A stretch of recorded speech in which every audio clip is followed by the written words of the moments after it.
(47번입니다) 윗팔을 자연스럽게 수직으로 늘어뜨린 채 아랫팔만을 편하게 뻗어 작업할 수 있는 영역을 무엇이라고 하는가? 자, 윗팔은 수직으로 들고 아랫팔만 가지고 파악할 수 있는 이 영역, 이걸 뭐라고 부릅니까? 정상 작업형.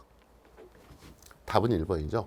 최대 작업형을 어떻게 하는 거예요? 쭉 펴서 하는 거죠. 윗팔, 아랫팔을 쭉 펴가지고 파악할 수 있는 이 영역, 이 영역을 최대 작업형 이렇게 부릅니다. 자, 이 두 개가 짝꿍이라 문제에서는 정상 최대 작업형, 이 두 가지 영역에 대해서 윗팔과 아랫팔을 가지고 설명을 할 수 있다.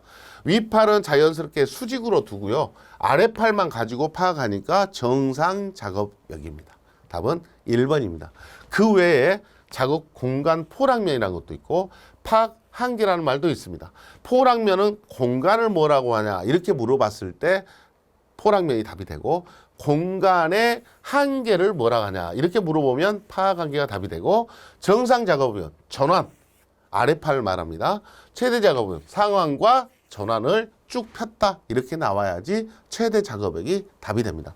자, 어떻게 답을 찾고 제가 찾으라고 설명을 하고 있는가를 봐주셔야 됩니다. 여러분 이 내용을 알고 가셔야 되고, 지금 문제는 정상 작업액을 물어보고 있는 문제입니다. 윗팔, 아랫팔을 쭉 폈다 이렇게 나오면 최대 작업액이 답이 돼야 된다는 말씀이죠. 48번입니다. 다음 중 중작업의 경우 작업대의 높이입니다. 자, 작업대의 높이는 뭐가 기준이라고요? 팔꿈치라고 했습니다. 그래서 허리 답이 안 돼요. 어깨 답이 안 돼요. 팔꿈치가 기준이다. 자, 팔꿈치 높이보다 높게 하냐 낮게 하냐 이것만 판단하면 되지 않습니까? 자, 중작업은 무거울 중자를 썼지 않습니까? 무거운 작업일 때는 작업대의 위치가 팔꿈치보다 어찌해야 된다? 낮아야지 좋습니다. 정밀한 작업일 경우에는, 정밀한 작업은 올라와야 좋습니다. 자, 중작업은 낮아야 좋습니다. 그래서 15에서 20cm 정도 낮게 한다라고 해야지 답이 되겠네요. 그래서 이 15cm, 20cm인데 5에서 10cm라고 하면 경작업입니다. 팔꿈치보다 5에서 10cm 정도 낮게 한다 이렇게 나왔을 경우에는 무슨 작업이요? 경작업이고, 이것보다 더 낮게 15에서 20cm 정도 낮게 해야 된다 이렇게 나오면은 중작업이다 이야기죠. 예, 중작업, 경작업, 중작업 이 두 가지에 대한 높이 기준이 팔꿈치를 기준으로 이렇게 차이가 조금 있다라는 거. 그래서 앞에 문제에서 중작업은 경작업보다 작업대 높이가 낮아야 된다 이렇게 문장이 나왔었죠. 거기서 힌트를 얻어도 좋겠습니다. 답은 3번입니다. 자, 해설을 읽어보세요. 가벼운 작업일수록, 무거운 작업일수록 작업대는 팔꿈치보다 내려와야 되고요. 가벼운 작업 또는 정밀한 작업일수록 올라와야 된다. 이렇게 정리를 해 주셔야 됩니다.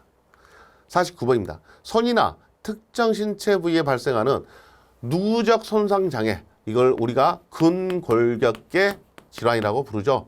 근골격계 질환. 근골격계 질환의 원인이 뭐냐 이렇게 물어본 겁니다. 거리가 이게 먼 것이라 했으니까 아닌 거 찾아라. 근골격계 질환이 일어나는 이유는 무리한 힘을 사용했을 때 맞죠? 장시간 진동 작업을 했을 때 맞죠? 반복 작업을 했을 때 맞습니다. 또 부적절한 작업 자세도 있죠. 작업 자세가 적절하지 못했을 때 이런 것들도 원인이 됩니다. 진동, 온도 이런 것들도 영향을 주죠. 습도는 없습니다. 예, 습도는 해당되는 내용이 아니다. 자, 해설 참고하시기 바랍니다. 반복 작업, 부적절한 작업 자세, 과도한 힘, 날카로운 면과의 접촉, 진동 및 온도 이러한 것들이 관련이 된다. 자, 50번입니다. 인간이 낼 수 있는 최대 힘을 최대 근력이라고 하며, 일반적으로 인간은 자기의 최대 근력을 잠시 동안만 낼 수 있다. 최대 근력이라는 것은 내가 낼 수 있는 최대 근력을 말하기 때문에 최대 근력을 장시간 지속하기가 어렵겠죠. 그래서 잠시 동안만 할 수 있다. 이에 근거할 때 인간이 상당한 시간, 상당히 오래 유지할 수 있는 힘은 근력의 몇 % 이하일 때 오랜 시간을 유지할 수 있겠냐라고 물어본 거예요. 그래서 상식적으로 그냥 한번 보고 넘어가셔도 좋은 문제인데 한번 여러분들이 봤으면 좋겠다 싶어서 보여드립니다. 자, 몇 %입니까? 최대 힘은, 자, 해설 보세요. 최대 힘은 몇 초? 30초 정도입니다. 50%에서는 1분 정도, 15% 이하에서는 상당히 오래 유지할 수 있다. 이렇게 시간을 표시를 안 했어요. 상당히 오래 유지할 수 있다. 그래서 지금 문제에서도 상당히 오래 유지할 수 있다 그랬으니까 몇 퍼센트? 15%가 답이 됩니다. 자, 50% 정도의 근력으로는 약 1분 정도를 유지할 수 있다. 이렇게 이야기하고 있습니다. 자, 인간과학이 어려운 게 이러한 문제들이 많이 나오잖아요. 그러면 인간과학 시험이 어려운 거예요. 자꾸 인간의 어떤 특정한 내용에 대해서 언급을 할 때 어려운 문제가 됩니다. 그러니까 앞에 나오는 최대치수, 최소치수 이런 문제나 CDB나 이런 문제가 쉬운 문제인 거예요. 그런 문제들은 우리가 예상을 하고 있잖아요. 그러니까 그런 문제를 틀리면 안 됩니다. 51번입니다. 인간의 생리적 부담 척도 중 국소적 근육활동이라고 했습니다. 가장 적합한 것은 근육과 관련된 피로 측정 방법이 뭐냐? 혈압, 맥박, 근전도, 전멸. 일단 전멸 융합 주파수는 우리가 뭐라고 불렀냐면 플리커 테스트란 말 썼었죠. 플리커 테스트 해서 이 플리커 테스트는 무슨 작업? 정신적 작업. 정신적 작업 중에서도 심적 부담 작업 이렇게 불렀어요. 그렇기 때문에 근육 작업이니까 4번은 답이 될 수가 없겠죠. 근육과 관련된 국소라고 했어요. 또 전신이 아니라 국소.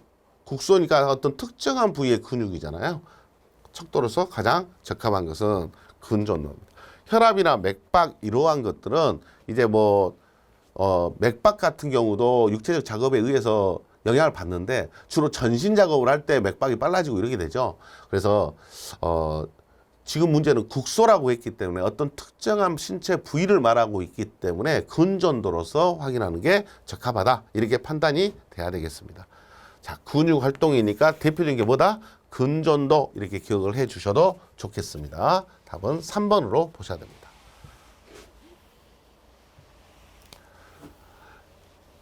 국소적 근력 활동이고요. 이제 전신 근육 활동이라고 그러면 산소 소모량도 관련이 되고요. RMR 값도 관련이 되고요. 여기 나오는 맥박이나 혈압도 영향을 받죠. 하지만 국소라고 했기 때문에 근전도로서 확인하는 게 제일 좋습니다. 52번 작업장에서 구성 요소를 배치하는 인간공학적 원칙과 가장 거리가 먼 것은 자, 작업장에서의 인간공학적 배치 관련된 내용입니다. 그래서 부품 배치의 원칙을 물어보고 있죠. 부품 배치 원칙. 그래서 부품 배치 원칙은 중사기사죠. 중사기사. 중요성의 원칙, 사용 순서의 원칙, 기능별 배치의 원칙, 사용 빈도의 원칙. 사용 얘기를 빈도로 할까요? 사용 빈도, 사용 순서의 원칙. 이렇게 기억을 해보시면 됩니다. 중사기사 이렇게 기억했던 거 해당되지 않는 것은 2번입니다. 자, 이 내용이 어디서 나왔냐면 동작 경제의 원칙에서 나왔죠. 동작 경제의 원칙 3원칙이 있었죠. 3원칙. 이 세 가지가 뭐였냐면 작업자는 자기 신체 사용에 관한 원칙에서 신체를 아껴서 쓰라겠죠. 작업장 배치의 원칙이 있었죠. 그 다음에 기구의 설계의 원칙이 있었죠. 네, 설계를 잘해라. 작업자가 신체를 아껴서 쓰고 배치를 잘해야 작업자의 이동 경로가 줄어들고 설계를 잘해야지 작업자가 편하게 된다. 그래서 동작이 경제적으로 되고 피로가 빨리 축적이 안 될 것이다. 이렇게 이야기했던 내용이고 이 배치의 원칙의 구체적인 내용이 부품 배치의 원칙이었죠. 자, 이 네 가지가 무슨 원칙이었어요? 부품 배치의 원칙이다. 그래서 중사기사 이렇게 기억을 해봤던 내용이 있습니다. 답은 2번이 해당되지 않죠. 중사기사 부품 배치 원칙을 물어본 문제입니다. 자, 중사기사.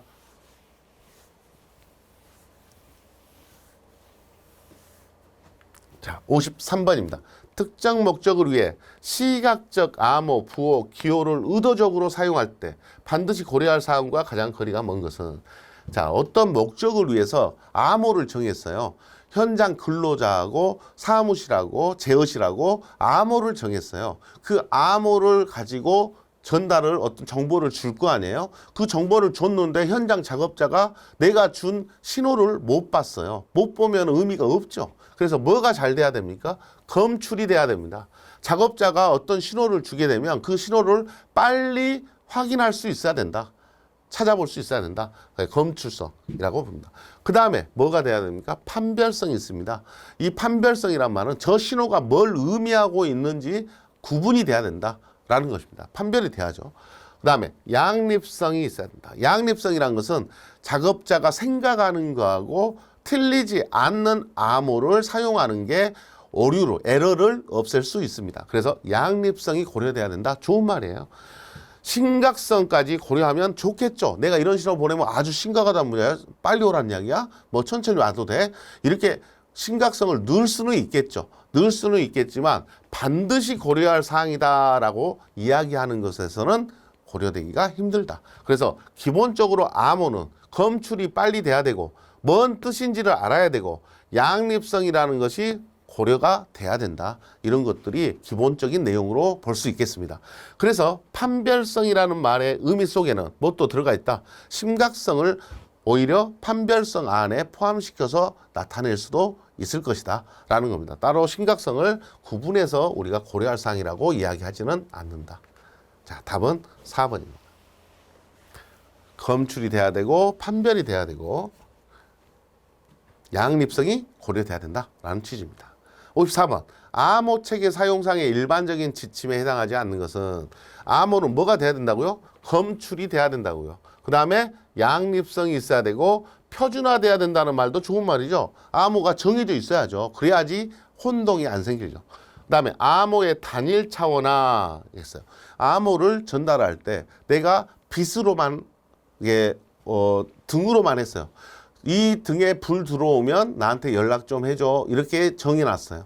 근데 등에 불이 들어왔는데도 작업자가 작업에 집중하느라고 등을 못 봤어요. 못 보면은 검출이 안 된 거죠. 그래서 이 등이라는 기구를 하나만 썼기 때문에 거기다가 뭐까지 소리나 진동이 일어나게끔 했으면은 작업자가 발견할 확률이 높죠. 그래서 하나의 차원을 사용해서 암호를 정한 것보다는 암호의 단일 차원화가 아니라 뭐가? 다차원화가 암호의 입장에서는 전달 확률을 높일 수 있다는 이야기입니다. 그래서 다차원화가 좋은 겁니다. 단일 차원이 아니라 하나의 차원을 쓰면은 검출이 안 될 수 있어요. 그래서 다차원화 확실하게 전달을 하고자 할 때는 다차원화를 권장을 하고 있는 거죠. 단일 차원화가 좋은 말이 아닙니다. 자, 다차원의 암호가 작업자의 검출이 더 용이하다. 이렇게 볼 수 있습니다. 55번입니다. 정보의 촉각적 암호화 방법으로만 구성된 것은. 자, 여기서 중요한 것은 뭐예요? 촉각이에요. 촉감이에요. 촉감. 촉감으로만 된 게 뭡니까? 점자. 촉감이에요? 진동. 느낄 수 있어요? 그 다음에 온도. 느낄 수 있습니까? 아, 요거 촉감으로 나타내죠. 우리가 만져봐서 알 수 있다는 이야기죠. 초인종, 청각이죠. 청각. 전멸등, 시각이죠. 신호등, 시각이죠. 경보음, 청각이에요. 연기, 시각. 온도, 모스보. 이건 청각이죠. 그래서 촉각으로만 된 것은 1번만 해당이 됩니다. 피부의 감각 이렇게 이야기하셔야 되겠죠. 그래서 시각, 청각, 촉각 이런 것들에 의해서 구분을 해가지고 촉각만 해당되는 것은 1번만 해당되는. 어렵지 않죠? 여러분들도 다 1번으로 생각하셨을 것 같아요.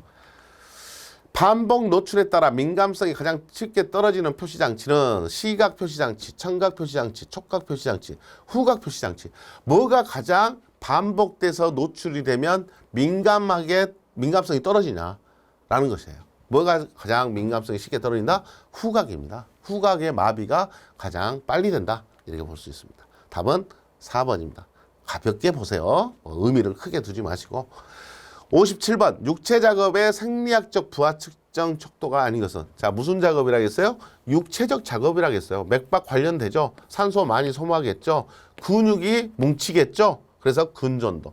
이거는 육체적 작업이다. 정신적 작업이다. 정신적 작업이다. 심적 작업이다. 빛의 깜빡거림을 이용한다. 빛의 깜빡임을 이용한다. 다른 이 전멸융합 주파수를 확인하는 시험을 플리커 테스트다. 이렇게 부른다 했어요. 플리커 테스트. 그래서 정신적 작업이죠. 답은 4번입니다. 자, 우리가 육체적이냐 정신적이냐 이걸 구분할 때 플리커 테스트가 소개가 되고 있습니다. 소개가 되고 있기 때문에 비중 있게 좀 보셔야 될 부분이에요. 자, 58번입니다. 격렬한 육체적 작업의 작업 부담 평가 시 활용되는 주요 생리적 척도로만 이루어진 것은, 여기는 또 마찬가지로 육체적 작업이에요. 육체적 작업이니까 자, 전멸 융합 주파수는 정신적 작업이니까 일단 답이 될 수가 없죠. 없고요. 맥박수하고 산소 소비량, 이게 답이 되겠네요. 맥박하고 산소 소비량. 앞에 문제에서 참고로 봐도 답이 2번이 돼야 되겠죠. 답이 2번입니다.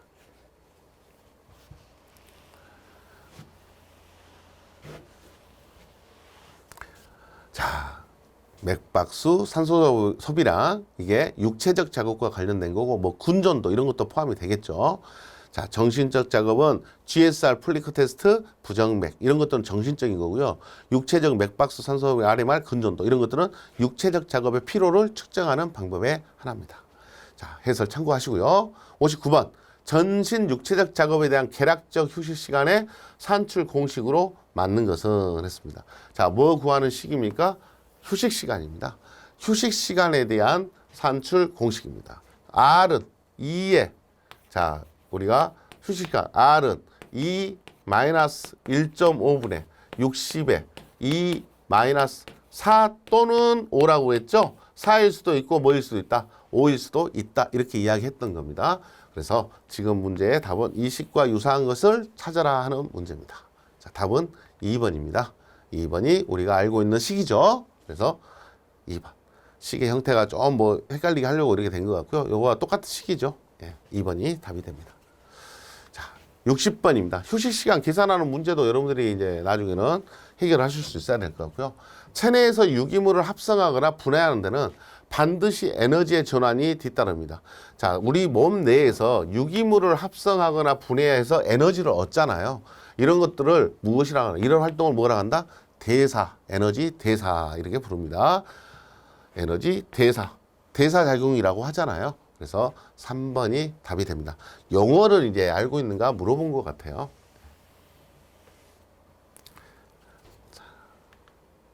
61번입니다. 다음 중 피츠의 법칙을 설명한 것으로 옳은 것은, 자, 이 피츠라는 사람하고 웨버라는 사람하고 두 사람이 이제 좀 비중 있게 우리 인간공학에서 문제가 나왔던 사람들인데 참고로 한번 보세요. 가볍게 보세요.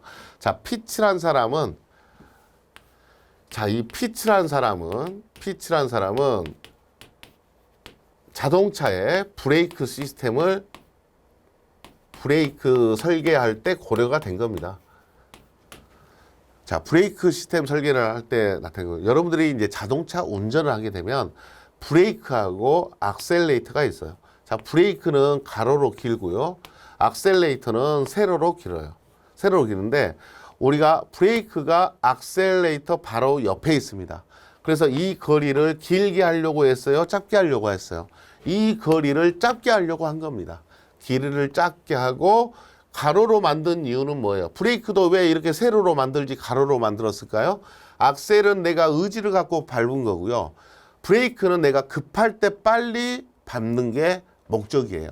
그러다 보니까 이 브레이크가 크기가 넓을수록, 폭이 넓을수록 내 발이 급하게 가더라도 아무 데나 가더라도 대략 브레이크가 밟혀야 된다라는 것입니다. 그러면은 내가 내 발이 악셀에서 브레이크로 가기 위해서 시간이 많이 걸리길 바래요? 짧게 걸리길 바래요? 짧게 걸리길 바라는 거잖아요. 그러니까 거리가 어째야 되고 짧아야 되고 크기가 커야 되고 타겟의 크기가 클수록 거리가 짧을수록 시간은 짧아진다. 조작하는 데 걸리는 시간은 당연히 이동하는 데 걸리는 시간은 짧을 것이다 라는 이야기입니다. 짧다. 자, 이걸 문제로 지금 내고 있습니다. 자, 표적이 지금 이 내용대로 크기가 크고 거리가 짧아야 돼요. 표적이 크고 거리가 짧을수록 이동 시간이 증가한다. 틀렸죠? 자, 반대로 말하면 뭐가 돼요? 표적이 작고 이동 거리가 길수록 이동 시간이 증가한다. 맞죠?